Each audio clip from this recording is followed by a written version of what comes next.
Good morning. Good morning, sister. How are you doing? I'm doing fantastic. Excellent, excellent. May I ask you to please share with us your name and anything you feel comfortable telling us about yourself? My name is Jerry Harper. There's a long list I think I could tell you, but basically I'm Jerry Harper. I've worked with at-risk kids. I live in Mount Olive, North Carolina, and I've been working with kids for a good part of my adult life. And did you choose that? Was that something you knew you wanted to do very early on in your life, that you wanted to work with children? Actually, it wasn't children at first. I always knew I wanted to help people. I thought about a career as a lawyer and everything like that when I went through college and so on and so forth. Then one thing led to another, and I found myself gravitated to helping. Actually, it started out by working with some kids who were severely profound. And then that led over to working in Baltimore City with at-risk special needs kids, and from there to the central office, and then grants management, and then back home to working with gang initiatives under the Governor's Crime Commission, to working in a high school, to being a town commissioner, to owning two different agencies that work with kids. So I've been working with kids, but that was not my goal initially. It wasn't kids. Evolved. I understand. And so, you said you're in Mount Olive right now? No, actually, right now I'm in Smithfield right now. Oh, Smithfield, North Carolina right now. So you were. But I live in Mount Olive. Okay, okay. So what is it like to live in Smithfield? What is the climate there? What is the demographics? What is Smithfield like? Well, now I work in Smithfield, but I actually work I work in Smithfield, but I actually live in Mount Olive.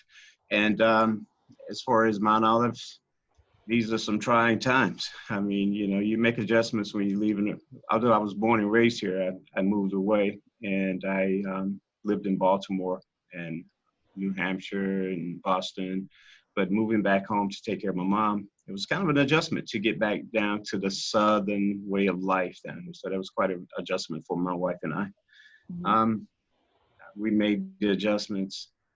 One of the things was, and we're talking about diversity, is it's kind of crazy because I'm from North Carolina, but being in an interracial relationship and marriage, it was a little different coming back home. It took about, we've been back here 15 years to kind of reestablish who you are. It's kind of funny that you have to come back home and then reestablish who you are. And then add all the other caveats, especially with the political scene, what we're dealing with right now. That was, it's been a challenge and becoming more challenging every day. Not necessarily for me or my side, but for those little ones that come up behind us. It's very taxing to see what they're having to go through. Absolutely. So why at-risk children versus just the general population, children in public schools, private schools? Why at-risk children, and what does that mean to be at risk? What it meant to be at risk, there's several ways people can look at it. So if you've been working in the field, you kind of change out of it because they're normal kids. They're just kids that are facing situations that a lot of kids may not. So most people want to look at risk like criminal at risk. There are a lot of things that make, that would have a kid to be at risk. It could be environmental situations, socioeconomics puts them at risk, especially with everything that we're dealing with. But those were the kids that were shunned by other people, or the kids that you just knew or you just gravitated to that needed that extra boost, or just someone to be there when everybody else looked the other way. Mm-hmm. Absolutely. And is that population a large population? Is it a small population? And does it exist in what kind of schools? Does it exist in public and private schools, or is it just the entire society? It's society. I mean, I was having a conversation with a co-worker earlier today, and we were just talking about the things that these kids are going to have to endure coming back into schools, for example. It's going to be tough. We need to really look at. I know we focus on the ABCs and 1, 2, 3s, but we really need to start thinking about what are we going to be able to do to get these kids grounded again, because they're going through quite a bit. They're going through quite a bit. I don't think sometimes we as adults understand it. They've only been on earth like 6,000 days. And we're asking them to deal with situations that are complex even for us today. So when I say at risk, just a kid who is, I almost want to say is a kid who's been set aside. And that sometimes it's not even an issue of economics, because I know kids whose parents are wealthy and the parents are well educated, but those kids have been set aside to computer games and everything else. And there's nobody really developing the child per se. So at risk, it used to mean one thing. Now it is growing and it means a lot. And we have a lot of kids who are at risk, lack of social development now, and how we deal with this pandemic, how do we deal with this, the racial issues, how do we deal with life? So we're all at risk right now, my personal opinion. So at risk means how you live, move, and interact in society. Is that Absolutely. what I heard you say? Yeah. Yeah. Okay. I break it down to sometimes, yes, I think that's a safe assumption to make. I would say, you know, because it all comes down to me, I look at it, the haves and the have-nots, and it's not always fiscal. Mm-hmm. Absolutely. So is this mostly a Black and brown population, or is this for all children, all races, all age groups? Now, if we're talking with my work, or if you're talking where I live, it's all kids at this particular point. We normally look at it as Black and brown and the minority groups, but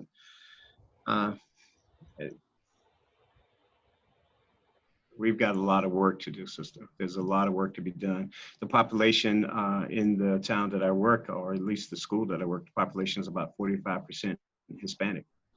And then it'll drop down to maybe 30% Afro-American, and then drop from there. Now, in the community at where I live in Mount Olive, at the school there, the population is split about a third, a third, a third. Yeah, absolutely. And so what is a task or an action to help an at-risk child?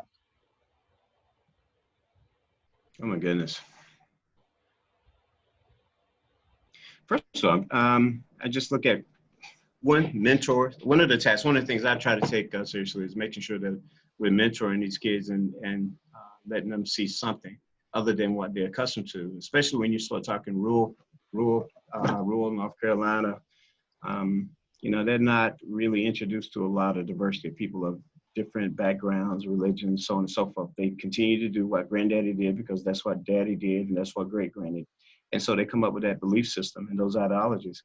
And if you don't travel away from this area, then you don't get to see a lot of things. People are the same wherever you go. They want the same things. But, you know, it's just a matter of being indoctrinated. Maybe that's too bold a way of saying it, but indoctrinated to the Southern way of life. And right now, exclusion of anyone who doesn't look, pray, worship like their parents. Exactly. And so this is a cultural issue. It's not a race issue. You know, when I think about this, and I have this conversation quite a bit, without question, it is all of the above. But when I look at it as haves and have-nots, and we can put into that any caveat or anything have and have-nots. So you have the social structure in your life, you have the economic, but the racial issues have become more prevalent lately, more recently. It's never not been here. It has always been here. It's just right now it's emboldened by the state of our politics and people taking sides, and again, the indoctrination of separate. You know, it's taxing, because what I found is that the adults, a lot of the adults are accepting of the old ways and so on and so forth, and they've learned to be quiet and not speak up. But if you get in here and you deal with these kids, you know, the kids don't have the same problems the adults have. The kids understand that, you know, they're around each other, they're friends, they hang out together, they listen to the same music. They have social settings in which they can exchange with each other, so they know. Versus, you know, you say, my best friend is Black, my best friend is white. What does that mean? When is someone other than that person been in your home? When have you been in somebody else's home? Do you really know anything about them other than the tokenism that we have in this country right now? We really have an issue with acceptance and diversity, in my opinion. Again, I'm gonna say it for me. I'm a global person. So do you think children should be in school now? Should they be in-person classes? My personal belief is no. There's just So, too many variables we don't know about. so what does being out of the classroom and learning remotely, you have issues of in urban areas where there's not good technology, people don't have Wi-Fi, what does it mean then if they're not in school and they're learning through these new mechanisms? Will they fall behind? Will they suffer for this? Absolutely. Um, as far as being tech savvy, kids, of course, are more savvy than we are with technology, but it's in the limited scope of where they use that particular technology. Again, a conversation I had with a coworker earlier today is that a lot of times these kids do things for us. They may not be motivated to get the high school diploma themselves, and they get a teacher or somebody that comes around and they want to please them. So, for us, and I'm just saying for the older set, for me, we had the standard of I wanted to make sure we pleased my parents and met all the expectations. That's not necessarily the case now. So those kids have built relationships, and teachers have built relationships where they see the kid. They're the most stable person a lot of times that the kid has. It's a person who can be non-subjective, in relationship to having conversations.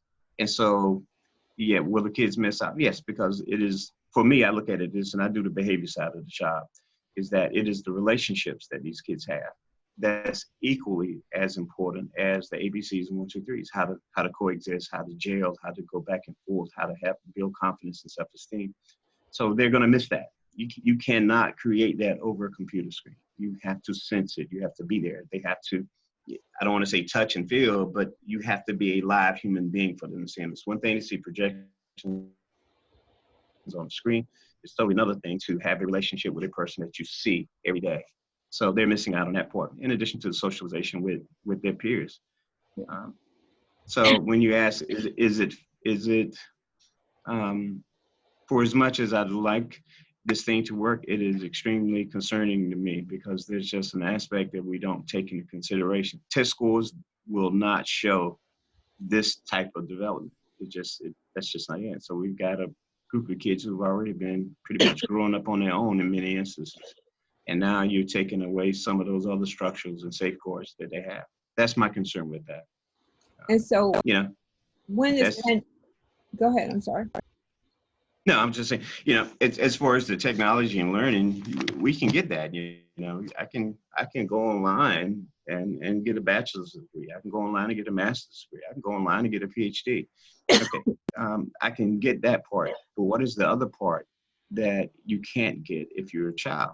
It's okay for an adult. We're supposed to be socially developed. We're supposed to understand these things. We're supposed to have had these experiences. But that kid who is 15 years old and's been on Earth 6,000 days, when do they get that foundation? That is the concern for me. And so when the pandemic has ended or they find a vaccine, how is that time made up for these children?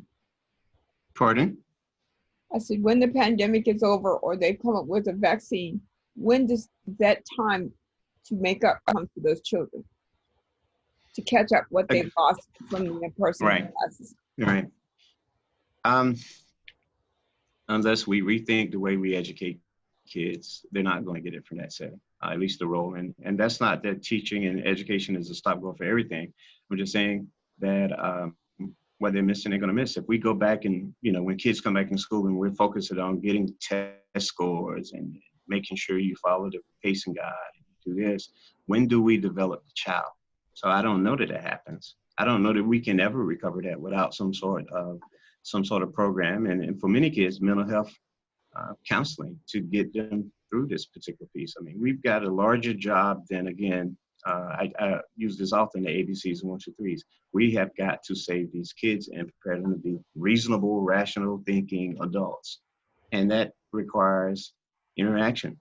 It requires accepting people from different backgrounds and understanding so that you can become a productive human being. So I don't know. I'm really concerned about that. Again, I had a conversation this morning. Is that when we get these kids back in the building, we need to set up some courses and classes that we can just talk, something therapy, group sessions, and so on and so forth. Can you hold 1 second? Sure. Yes.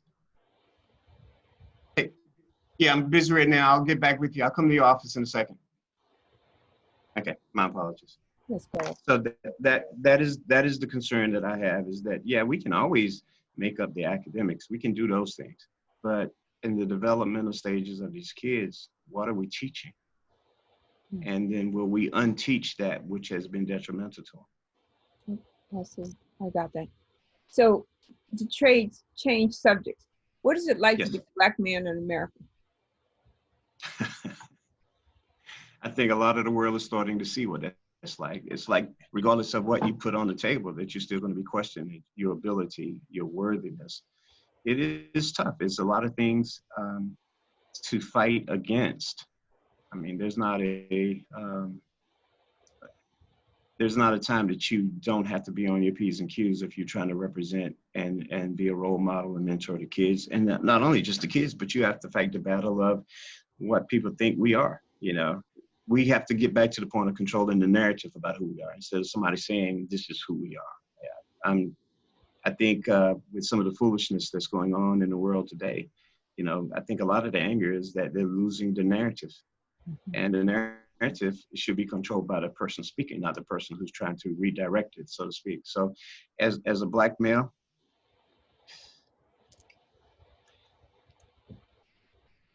I actually enjoy the challenge of it because I like proving people wrong. You know, sometimes you hear as Black male, because you do this, or you have this degree, or you live here, or your wealth is this, or so on and so forth. You know, I hear quite a bit, well, you know, you're not Black, you're different. I'm not different. They're more of me than they are the people that they fear. And so we have to combat that all the time. So it's like constantly being on stage, being monitored, um, having your questions and your thought questioned by people sometimes who may not have a full understanding of what they are talking about, and they don't live the experience.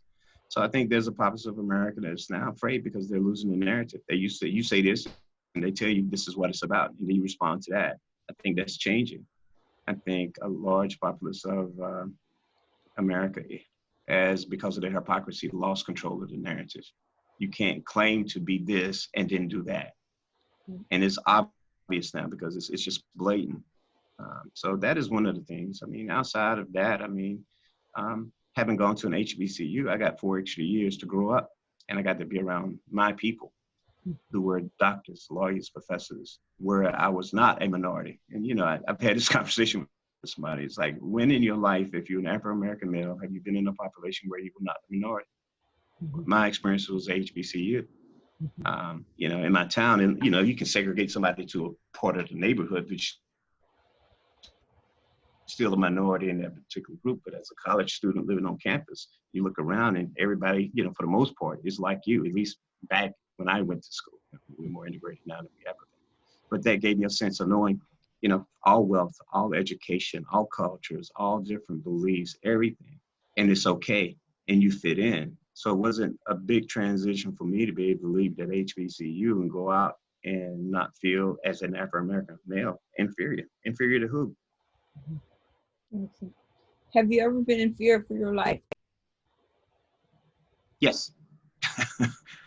Explain. Yes. One, because some of the work I do, because of some of the areas when I worked in Baltimore, the area of Baltimore that I lived, and I went out and I was in the community, so I was in constant contact with kids in some of the bad spots. I've also done work with gang members and stuff. That's a little bit of my focus, like the kids I like to work with. So I find myself in situations sometimes that aren't meant for me, but I may be in that environment when something is happening towards somebody else. You know, you think about that as you go now, but those are things that I chose to be a part of. That is an acceptable risk for me because that's what I chose to do. What I'm finding more difficult now is that you can go out to Walmart, you can go out to any store, and you see a person who has truly represented that they are with the rebel flag, that neo-Nazi group, and they're armed. And you're just standing there, or you're going to purchase something, and, you know, you see situations where people have said things to see what response they're going to get. Are they emboldened to call your name or those particular pieces? I mean, that's the reality that we live in right now. So, and there've been situations where I know this could go south if I were not thinking, or if I were not calculated with my emotions. If I would emotionally respond, that would open the door to some people to stand their ground. Mhm. You know, um, definitely that part. As an African American male, depending, you're driving a particular car and you get stopped. I concern myself with that. You Have know, you ever been stopped? quite a bit, quite a bit, Did quite a you bit. feel Actually, did you feel fear when pardon? you were stopped? Or you, Absolutely. Absolutely. I know that I have to be caught. I know there's certain things I have to do. There's certain protocols I need to follow to make sure I don't present myself to be a risk. Because at the end of the day, that officer's trying to still go home himself. But then you have those officers that have preconceived ideas about who you are. And if you're driving a certain sports car or so on and so forth, then you can't be a business person. You cannot be a person who's invested and saved their money. I've been stopped. Hey boy, you got, yada, yada, yada, yada, that kind of thing like that. Any drugs in the car? No, I'm not a drug dealer. I don't do drugs. I'm not a drug dealer. I don't deal with anything like that. Well, I saw you over in the neighborhood, well, there are kids over there in that neighborhood. That's why I'm over there. So, you have to concern yourself with that. Even in an incident where my wife and I got pulled over and I had an expired sticker on my car. And as I pulled over and the cops got out of the car, of course, my wife starts to go in the glove compartment to get the registration out. Like, no, we can't do that. You got to wait till they get here and then ask. You don't make any sudden movements because I don't want to be perceived as a threat to someone, be it a real threat or a fake threat. I just have to make sure that I walk that thin line. But that's part of the African American male experience. There have been people who've controlled the narrative and turn some of us into monsters because there may be a demographic within the African American community that is a threat. I mean, there are real threats out there, but not every male is that threat. yeah. Thank you so much. Um, so with that said, as most parents, have you had that talk with your children? How to be safe and how to move throughout society? As a parent of a 27-year-old African American male, I can tell you that there's not a day that goes by that I'm not concerned about what could happen to him in his interaction with law enforcement or just out in the street or with someone who's just looking for a target that day. So yes, I have those conversations. You build them up to be, stand up, hold your head up, don't back down, do this. But at the same time, you have to teach them and look at the variables around you. So yeah, if my phone rings, at 10 o'clock, 10:30 at night, I'm thinking the first thought is, where is my son? Is he okay? What happened? I have to think about that all the time because, again, I may be a little charged because I work with kids that live and operate in the life, so to speak, in that particular life where they've been disenfranchised and they've created their own world and their own reality. So they're constantly in contact with law enforcement and other people. So yes, as a parent, I know it sounds crazy, but I'm a straight shooter. I just say sometimes you think being a parent is overrated because we want to do so much, but there's so many variables we cannot control, and it's getting more and more like that. If we could protect them and guide them through, but we have to turn them loose and let them go. And when those situations out there, you're just concerned. Absolutely. And have I had that talk from a very early age? And we lived in a relatively affluent neighborhood, so I had to deal with that piece too. Mhm. you Absolutely. know, um, were we supposed to be there? And are you worthy of this? And so on and so forth and so forth. Um, so yeah, I've had that conversation and we still have that conversation. He's a 27-year-old man, with a family and a child of his own. And I still have to, Andre, listen, this is such and such. You have to look out for this.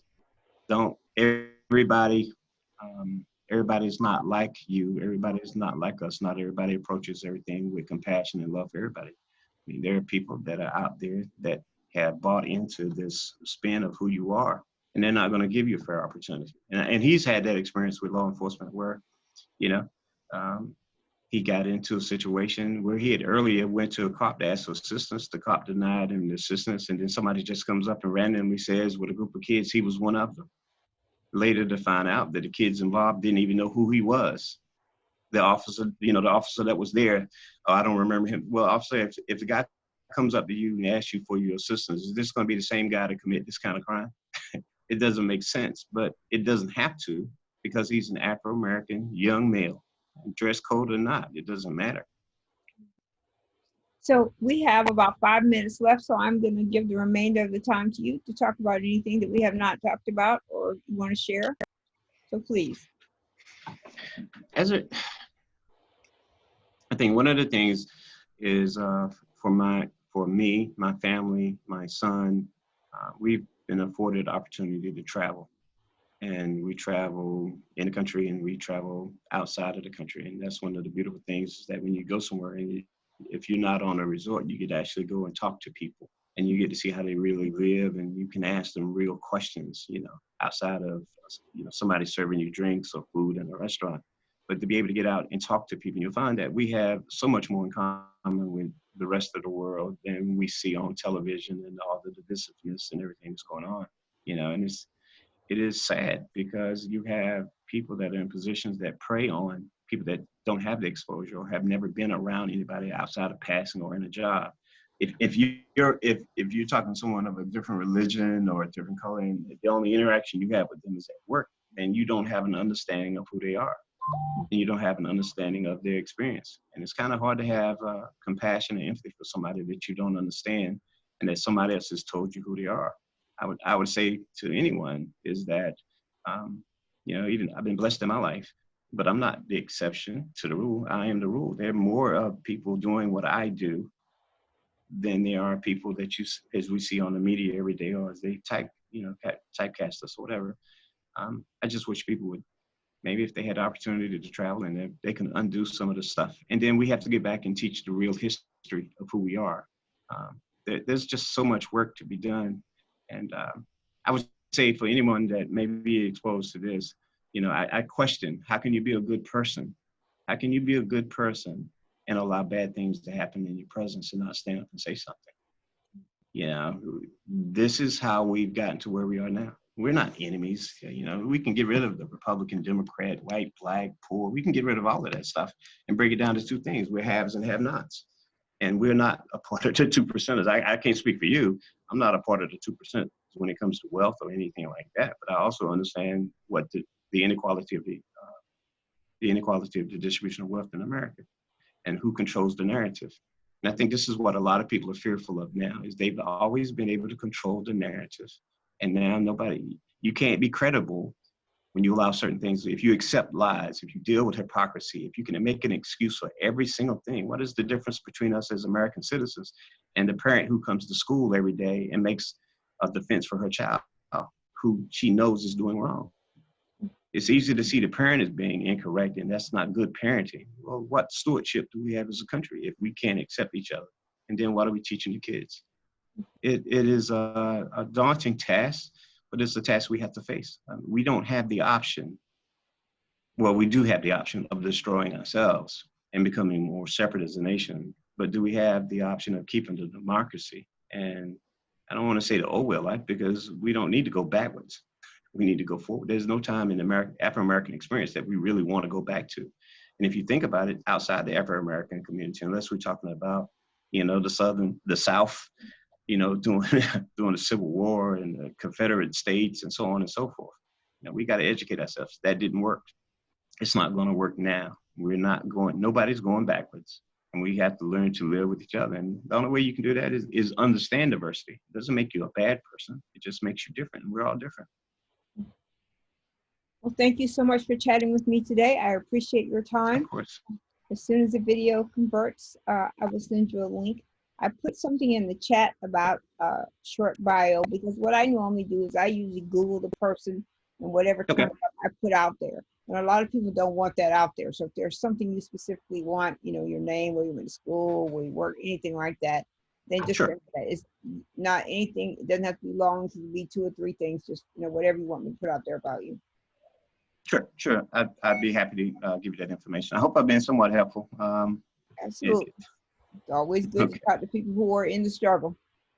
We're out here, believe us. And I'm not out here alone. There are a lot of people out here trying to make a difference. There are a lot of people out here. I absolutely know that for a fact. So thank you again so much, and I hope to talk with you again soon. And I will tell your brother that you said hello.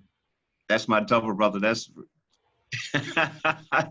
oh, we have to sit down sometime. I tell you that. He's a. I love that guy. I love that guy. He's a good person. I love that guy.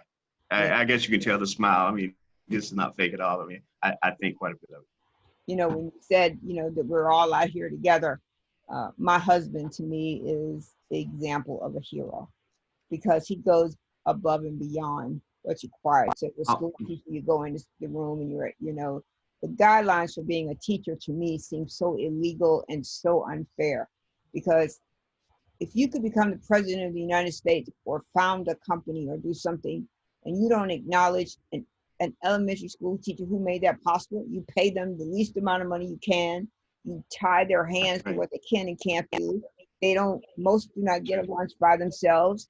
Most do not get it. They have to go to the bathroom with their class. They have to eat with their class. I mean, being a teacher is a very, very hard thing to be. And when I look at my husband, the thing that I find, my husband started this literacy campaign called Books Boys Read, which is a phenomenal Those thing, right? boys read. Trying to get boys Yes. to read, right? Because we know historically boys Yes. don't like to read unless they're reading the sports page. Because usually when he gets the newspaper, the first place he's turned to is the sports page. I don't know what's happening in sports, it's so prevalent, but he turns to the sports page. So trying to get him to, you know, the work that he's doing to get students to read and to realize their value in society matters. It's important to have black and brown men and women That's in the right. classroom, not just white and female or white and male, but Exactly. but especially if your school is predominantly black or predominantly brown, whatever it is, you must have more of Hmm. those kinds of people in the room. But to further that, you have to pay people a wage in which they can live. And police officers make a little more than teachers. Janitors make a little less Yeah. than teachers, and Yeah. teachers fall right there between that sector of police officer and janitor. And while being a police officer is a very admirable thing, there are lots of great police officers out there in the world. They aren't paid comparably, and they're put their lives on the line every single day. So Every that, single day. and so the janitor who's got to come in and clean up the mess that everybody in the school has made, he or she is not paid equitably. And then you find right in the middle of those two groups a teacher. You could teach 50 years and you might not make $50,000. The way the Absolutely. federal law is written for teachers, You max out. right, You max out about there. That's right. right. And Yeah. more importantly, the way I understand law, and I think I understand employment law fairly well, you're entitled to, if you work, I think it's 7 hours, 7.5 hours, you're entitled to a half hour to an hour lunch. No teacher has that. Not that they can leave the premises and go pay a That's right. bill or go get That's their right. tires checked on their car. They can't, right? Nope. The Yeah. law also says that if you work more than 7.5 hours, you can have a 15-minute break. Teachers don't have that. And to me, when I look at what No. my husband does, No. my husband feeds children. My husband buys clothes for children. When my husband goes shopping, if we're going shopping to, go get supplies at Walmart or Target or wherever we're going, he's looking for things for his class. To me, that's the definition of a hero, considering that you are not going to be compensated for it at all or have it be recognized by anything you say or do.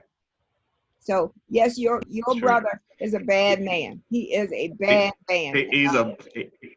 He's a he's a troublemaker.